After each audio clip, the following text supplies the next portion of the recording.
เขาใส่ไม้เพิ่นใส่มือ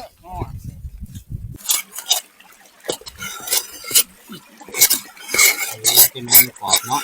อันแท้เลยอามาชาได้ใจเอาแล้วนี่เด้อเอาไก่หรอกเขาสิเอาไก่นี่แหละเอา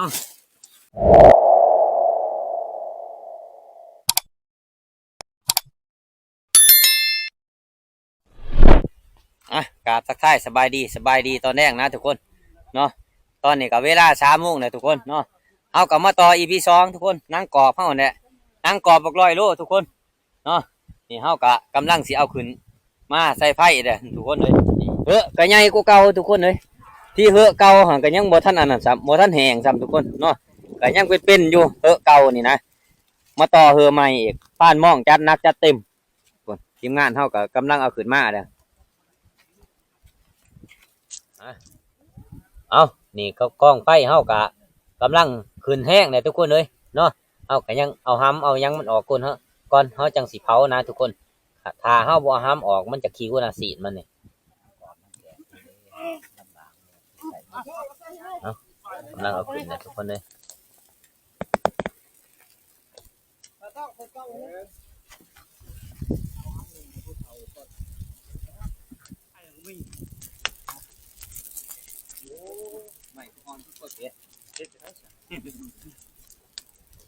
โอ้จนเรือกองไฟอันนั้นได้เฮ้ยปีนี้ไอ้คนเรื่องการนี้มาตามมาท่องไปทางนี้มาทางนี้เดี๋ยวคือมัน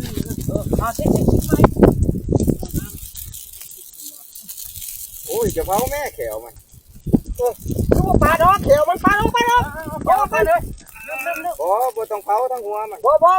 ใครสิรู้ใครจะได้งามเมียนความโตมันจะมาดำแล้วบอกมาคอยยังเลยลอยป้ายโดทุกคนเลยกว้างครึ่งหนึ่งในกองไฟเลยเรือกองไฟเลยนี่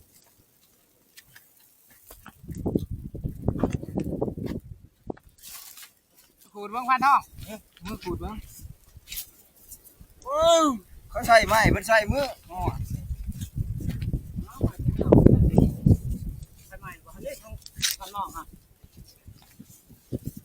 ไม่พูดนะเอาโตเอาเถอะเป็นใหญ่ซ้ำบ่นี่อันนั้นเขาแวะมันถือแขวก่อนไปบ่เอาย่างอันนี้เนาะพอเบิ่งน้ำหูเจ้ากลัวนี่บ่พอเบิ่งกลัวเลยไม่กลัวเนาะมีกลัวอันนั้นมันบ่มีกลัวนี่ได้นี่ทุกคนเลยหยาบน้ำหยาบผักอีหลี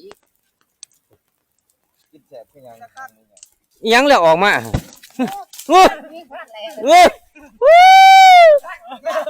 บักเวอร์ใหญ่โต๊ดใส่ผ้านแดดทุกคนเลยพูดไม่อยู่ฟังนั่นพูดโอ้มันแตกออกเลยวงหนึ่งนี่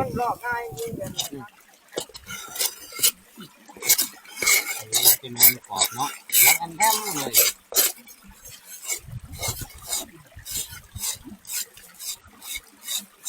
ติดบนหม้อ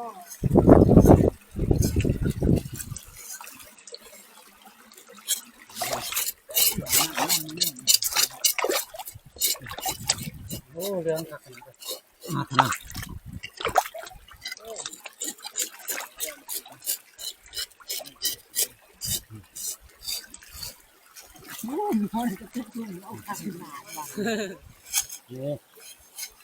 เนื้อใหญ่เนื้อนี่เขาต้องพูดนี่นังกรอบมันต้องคอยติดขัดไปมันก็นุ่มดีเรื่องขากดีเนาะมาเท่านั้นครับได้พี่น้องเอ้ย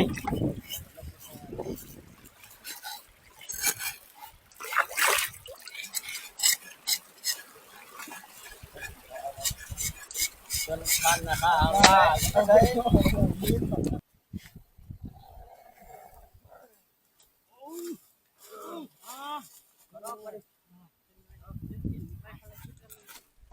ฟันมองไม่เห็นเบิ่งฟันมองเดี๋ยวเบิ่งเขาว่าแต่ขนมข้าวจีกรอบไปเลยตรงกับว่านั่งกรอบเนาะน้ำมันบริลายเนาะลูกเนาะ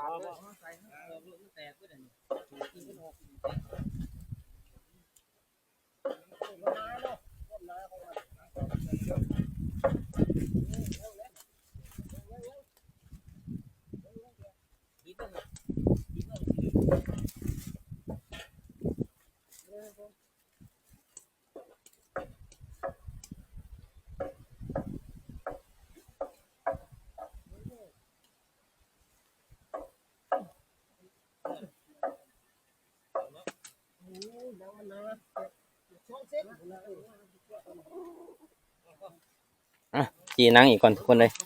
เนาะจีให้มันหมาจังหน่อยเอานี่ไฟลุกๆไฟแห้งๆกองไฟตัวนี้ก็หลายตัวเลยทุกคนเลยหลายอันเลยหมูเนาะ จะฆ่าล้างเลยเดี๋ยวเขา10 โลจะฆ่าล้างเลยผู้ว่าใหญ่เพิ่นพวกนะพันมองจัดนี่เพิ่นจัดบ่ได้ตัวน้อยเลยทุกคนจัดบิ๊ก เข้าไปอีกเนาะเอานั่งกรอบมัน ๆเอากล้องผมมักโอ้มันต้องมาดีมาให้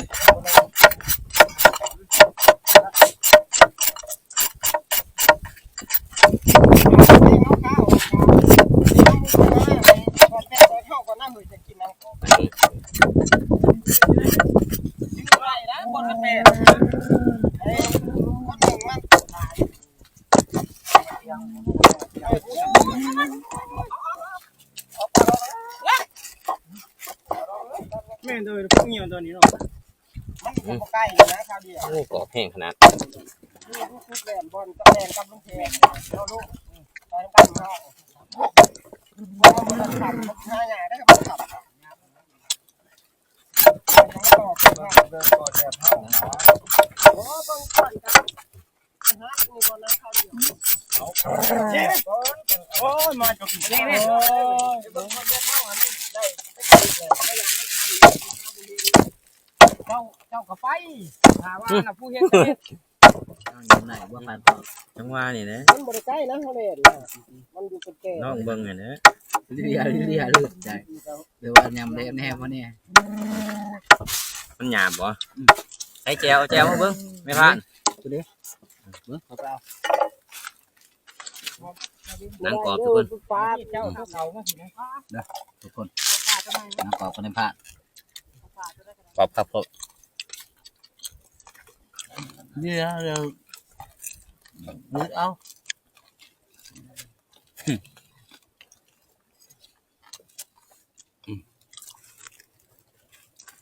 ได้บุ้ง ไปบ่พันใหญ่ นี่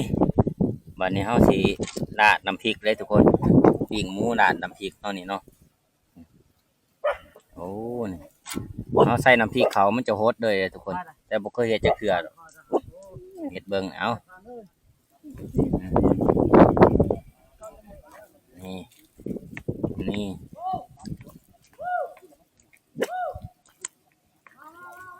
นี่นี่หยิบใหญ่เลย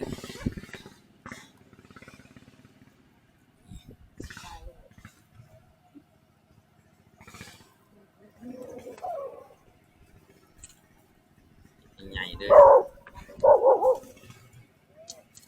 มักน้ำพริกเลยในผ่านมัน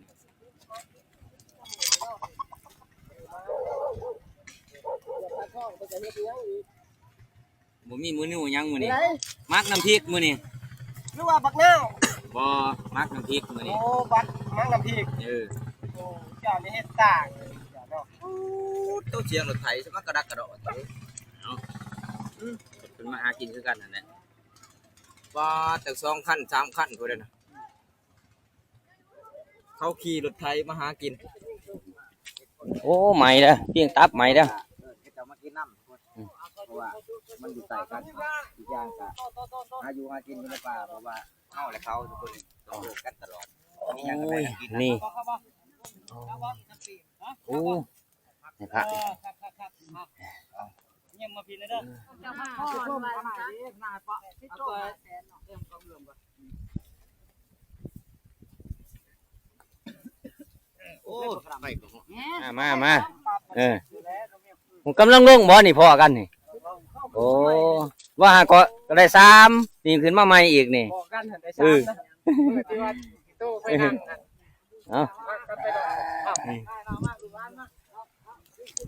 เอาทีมงานเพิ่นก็ไม่หาอยู่หากินเนาะเพิ่นก็กำลังสิกลับบ้านทุกคนเลยเนาะก็เพิ่นใกล้ทางก็ได้เอิ้นเพิ่นมากินมาหยาน้ำกันแหละทุกคนเลยเนาะ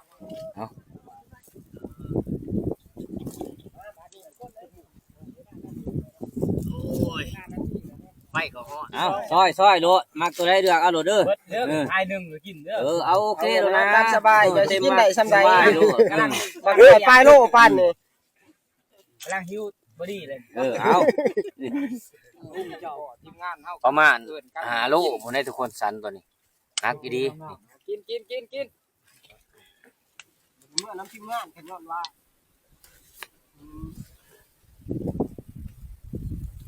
รักษาคนนี้เรื่องแล้ว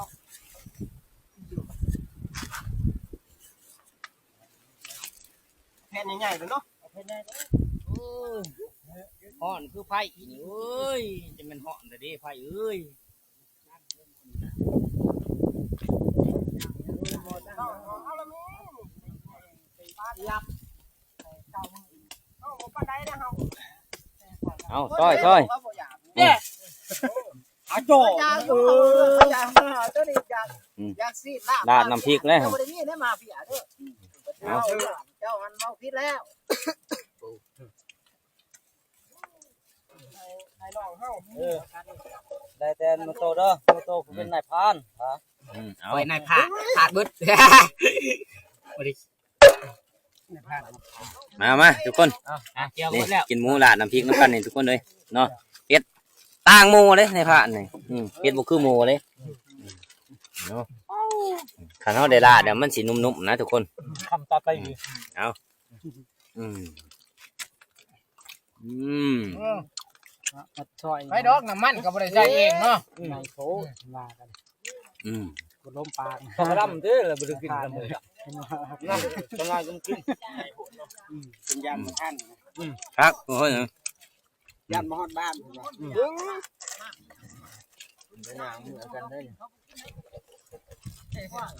กินแต่ของกินนี่ เฮ้ธรรมดาแล้วว่ะ โอ้เพื่อสิย่อยคักเอิบ ยามเลยก็ได้เนาะ ว่ายำบ่แดงก็คืนเด้ออีนี่เอาบักพริกในถุงเกลือขอหั่นเด้อบักพริกป่นหั่น แม่แต่แล้วเบาเหี่ยวใส่มา คือผ่านที่อย่างเพิ่นก็แบ่งนี่แหละแบ่งของกินของอยากให้ทีมงานเพิ่นมาแต่หาอยู่หากินคือกันเนาะเพิ่นกายทางมานี่เนาะเพิ่นก็บ่มานหยังดอกทุกคนเลยเนาะเอานี่เฮาก็มาปิ้งเพิ่มอีกเพราะว่าวงหนึงมันบ่สุกนะทุกคนเนาะมันก็ยังเนื้อมันก็ยังแดงๆอยู่ถ้าบ่สุกในผ่านก็บ่กินนะทุกคนกินก็แยะๆเท่านั้นแหละทุกคนเอ้ยคือผ่านหม้อเพิ่นก็เอาหัวใจมาปีกอีกที่หนึ่งเนาะนี่สุกเลยทุกคนเลยนี่ในผ่านมากแบบนี้คักทุกคนเลยเอาไอ้แน่ผ่านปลาซอยตัวนี้ให้แน่ต้มสุกๆนี่เด้อ เรามักซุกบ่ มักสุก แต่เมื่อนี่ก็ปิ้งเด้อ ปิ้งคือเก่าแน่หมด มาช่วยเลยขอท่านนะท่านยังไปขอพันพงยังไปอันนั้นก็อยู่พวกก็เจียววะแม่น ถ้าสุกเดี๋ยวมันจะหอมหมดนะ กินร้อยแจวเฮา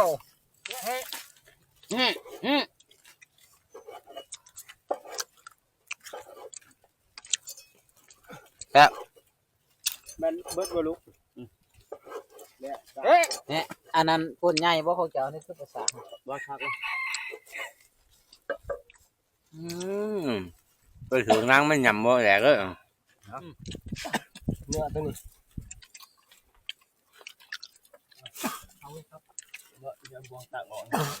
tao ổn bên độ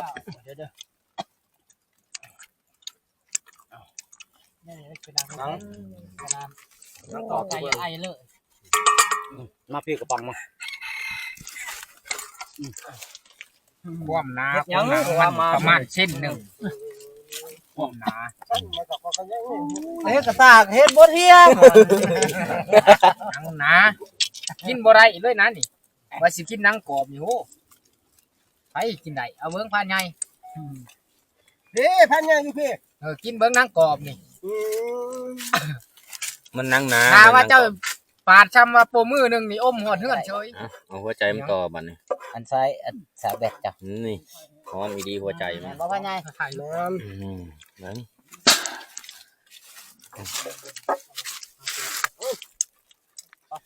คอยคิดว่า กันจะว่าเลือดมันเป็นกองหันกันเฮาเอามาไปนำหันบางทีเพราะว่ามันบาดเจ็บเด้แต่บัดนี้มานี่สิเอาไปได้หลายก็คิดในใจ นี่คอยเบิ่งหัน ค่อยยังบ่ฮู้เลยนานมาเอิ้นว่าเบาเฮียงมาหาว่าซั่นจักมาหาอีหยัง คอยโทรหากระดังตึ๊ดๆๆตอนผ่านเฮียงกันคงเจ้ามันเป็นคนหับบ่มีคนหับ ลูกสาวเอาขึ้นเมื่อ เจ๊ ลูกสาวเอาขึ้นเมื่อเถอะมันเด่นคาลังพี่นับมันเด่นคาลังพี่นับ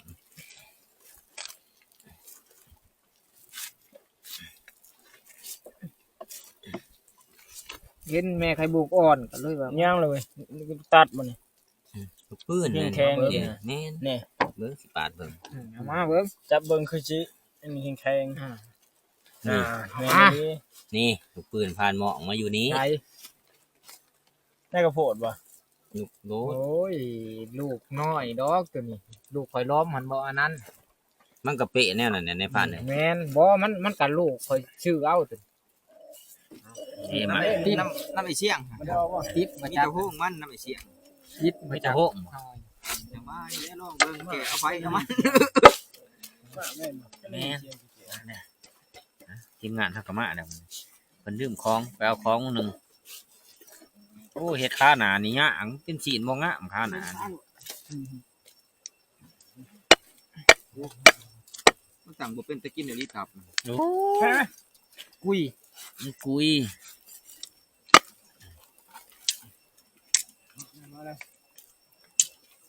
สีนขาหนามันตัวนี้ทุกคนนะแค่แน่แต่หินอยู่ไกลขีดหินเด้อมีดก็ดิ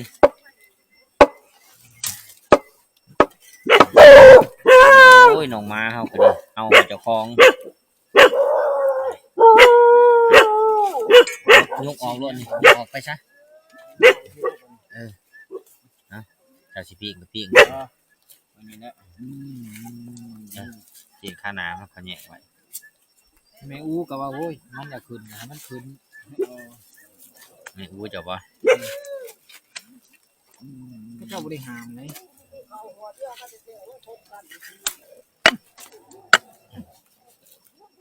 เสียงค่าน้ำมันคอยงะเขาก็ได้แยกกับสีค่าลังมันจะเสียได้สีงามๆเนี่ย ไป พ่อว่า เดินรถนับเป็นลูกปืนเดินรถ ไปเฮียอยู่ใช้แหละ บ่นั่นแหละ โอ้เดี๋ยวเปิดไฟได้บัดนี่สีสันข้อมันนี่ก็ซ้ำสีค่าลังหมดเลยนี่ใหญ่เลย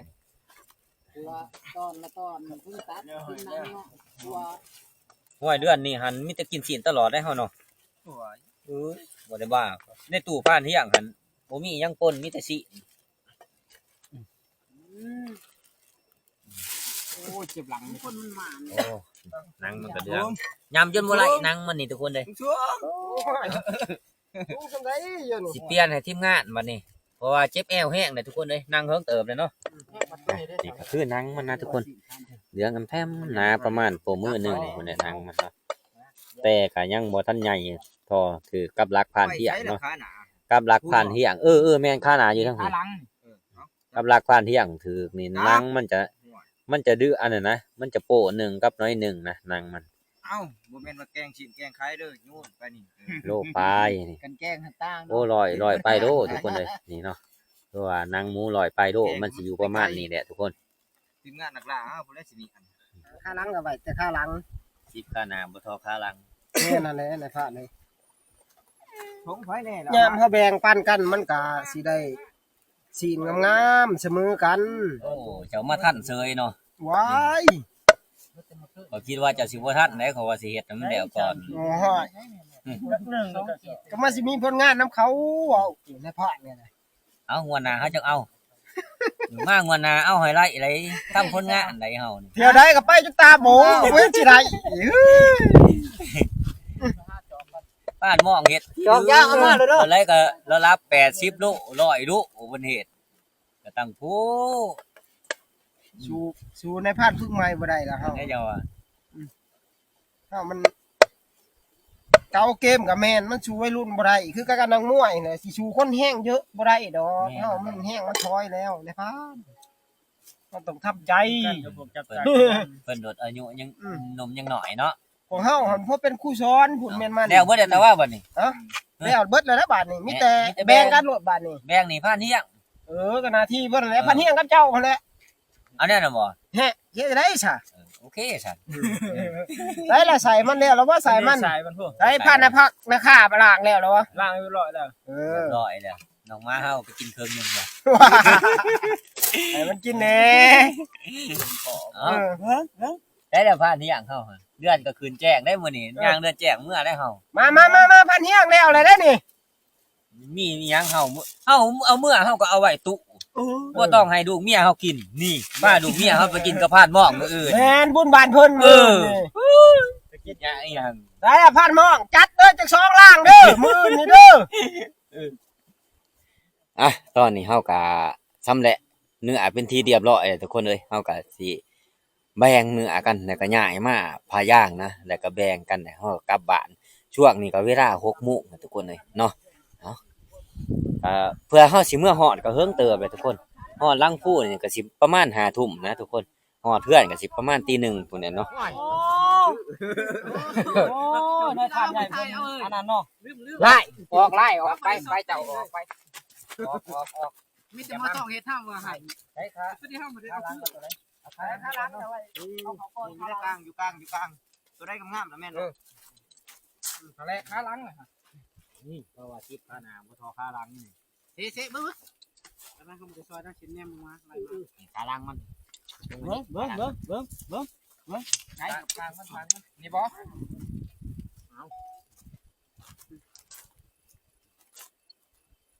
ทุกคนตอนนี้จนค่ำจนมื้อเด้นี่ ช่วงนี้เฮาก็ แต่ได้ ทีมงานเฮาก็ง่ายสีมาแบ่งมันปันส่วน เอาละนึง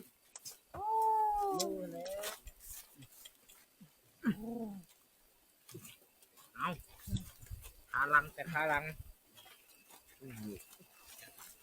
นี่ว่าขาหนามัน นี่ไว้นี่บ่ข้าหน้า มานี่แหละ คนมาทีมงานเฮา ใช้หนังนี่กวดออกก่อนกวดออกก่อนหนังนี่ เพราะว่าข้าหน้านี่มันก็มีตรงงามก็เลือกแน่เหรอ บ่ว่าแต่มันโล เมื่อบัดแล้วมันเสีย โอ้หนังนี่ก็หลายเติบเนาะ ทำหมูตัวนึงแล้วไม่พลาดเลย นี่ บัดกระดูกมันเด้ ตอนนี้เฮาก็ให้พานทองพานเฮียงโตโคได้บาดนี้ค่ำละ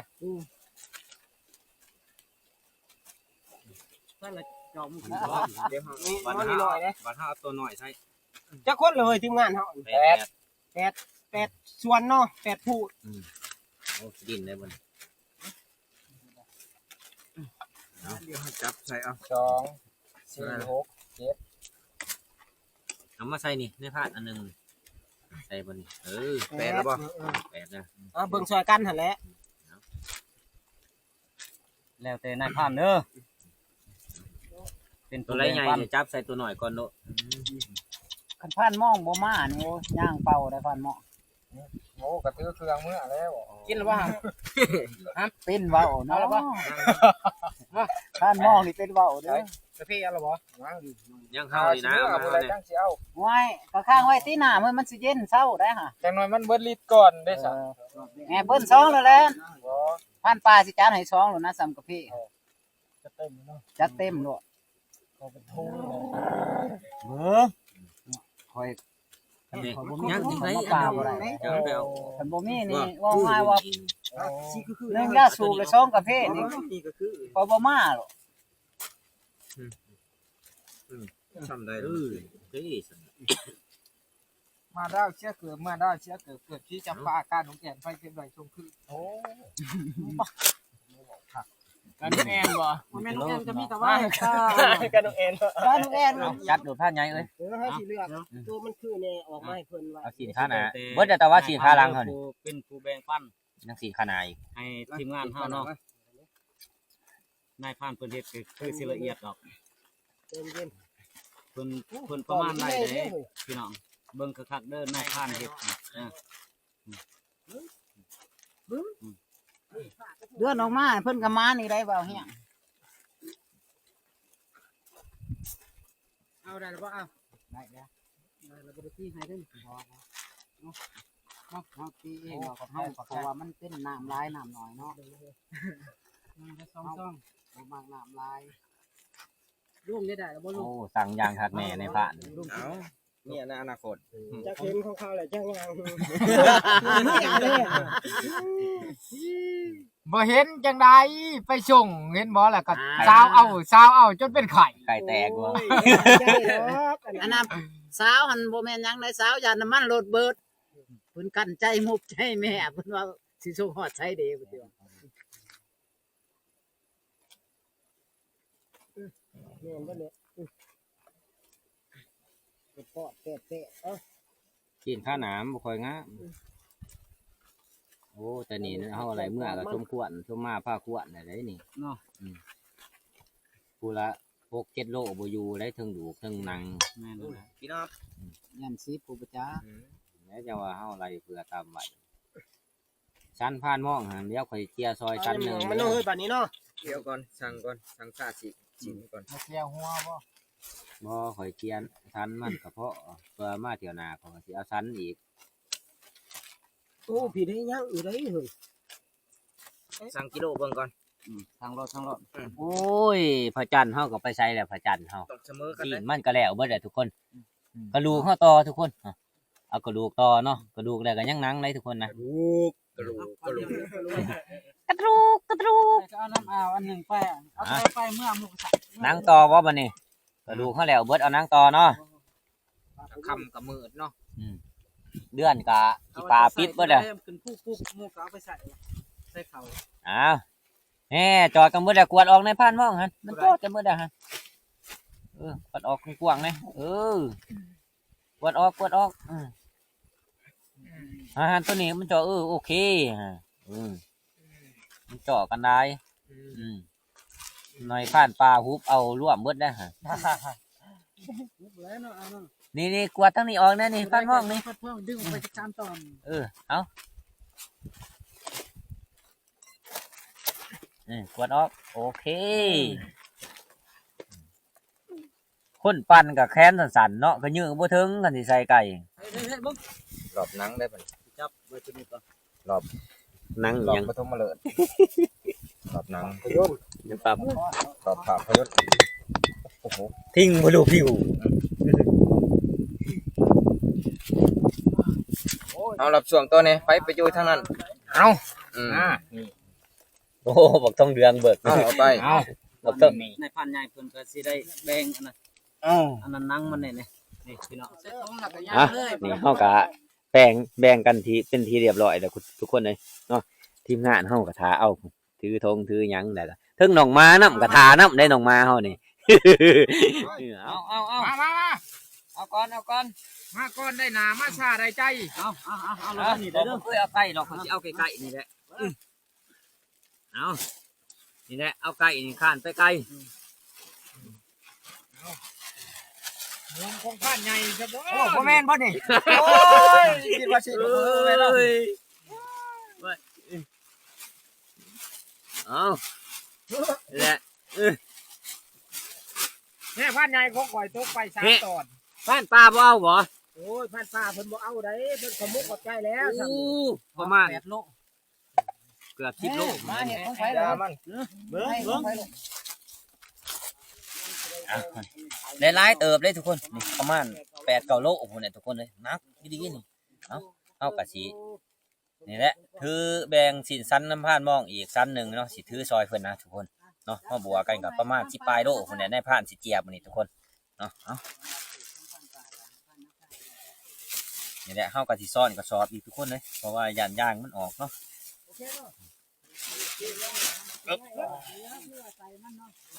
ยังใส่มันเลยทุกคนเลยบ่ทันได้ใส่เลย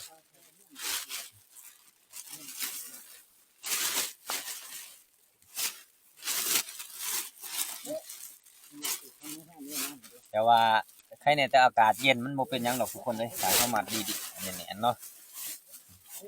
แม่พานตัวแรกจะให้เขาซื้อซอยเอาใส่ทงนี่เลย เอาวัดหา โอ้ยเอา เอาซอยเอานี่โอ้มาเพิ่มอีกนักเติบเลยทุกคนนี่มาเพิ่มอีกชั้นหนึ่งเนาะ ประมาณ5โลพุ่นแหละตะสัน มากกว่าซื้อถอยใช่ แม็ก นี่คอยซื้อแล้วเบิ่งมัน เจ้าก็ถือหัวที พันใหญ่ เจ้าก็ถือหัวพันใหญ่ชั้นหนึงตัวว่าเอากับแบ่งกันถือคนไหนทุกคนเลยมานำกันก็ช่วยเหลือกันเนาะอุ๊บนักเติบดิให้ผ่าน ว่าพวกเฮามือจะได้ยางเต็มที่แล้วเนาะ ตัวหอนลังผู้นี่ ตัวสิฮอดเพื่อนก็เก็บรถแข่งค้างนะ โอ้ นั่นก็เฮาได้ต่อแล้ววันนี้ ที่แรกว่าสิใส่ธงนี่บ่ล้มทุกคนเลยโอ้ผีธงยางหาธงยางบ่เห็นใครยังบ่ทันได้ธงยางนี่ มาให้นี่ ต้องสิเกาะนี่ สองอันพอดี แกงไหนของพ่อเฒ่าบึ้ง โอ้ยนั่นแหละภายใน บักเขาว่า10ลูกเคยบ่ทอพอเขาเพิ่นก็ยัง5อีก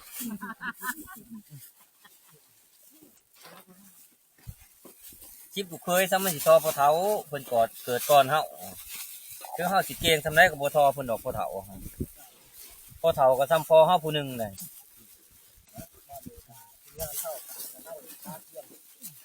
เชื่อมคอเชื่อมสิกลับบ้านแล้วเดี๋ยวเขาไม่พลาดนะนี่อันคันนอกมันจอดคันมองแน่คันนึงนะ นี่ เพราะว่าถ้าว่า มา นี่จะ เรียบ เพิ่น ร้อย ไปบ่รอด นี่ เนี่ย เอา เขาเช่าเขาลูกก็ชวนเขาเพิ่นเฮ้บึ้งตัวนั้นคือ โอ้ย เลือกเกี่ยวตีรถ นี่ หรือว่า รถผ่าอยู่ พักใหม่เฮานี่ก็เริ่มทำงานอีกแล้วทุกคน ขึ้นชาติหน้าก็จะบาด หรือว่ารอบนี้ทำงานหนักซักใหม่เฮา เอานี่ก็ทำงานหนักคือกันแหละนี่เอาเดี๋ยวหนาให้มันใหญ่กว่านี้เนาะ โอ้ยเดี๋ยวนะจองพลังเก่า ต้องพลังคือเก่าเนาะ แล้วเหรอบ่ เดี๋ยวที่กูเฮาเข้ากันเอาสองพลังคือเก่า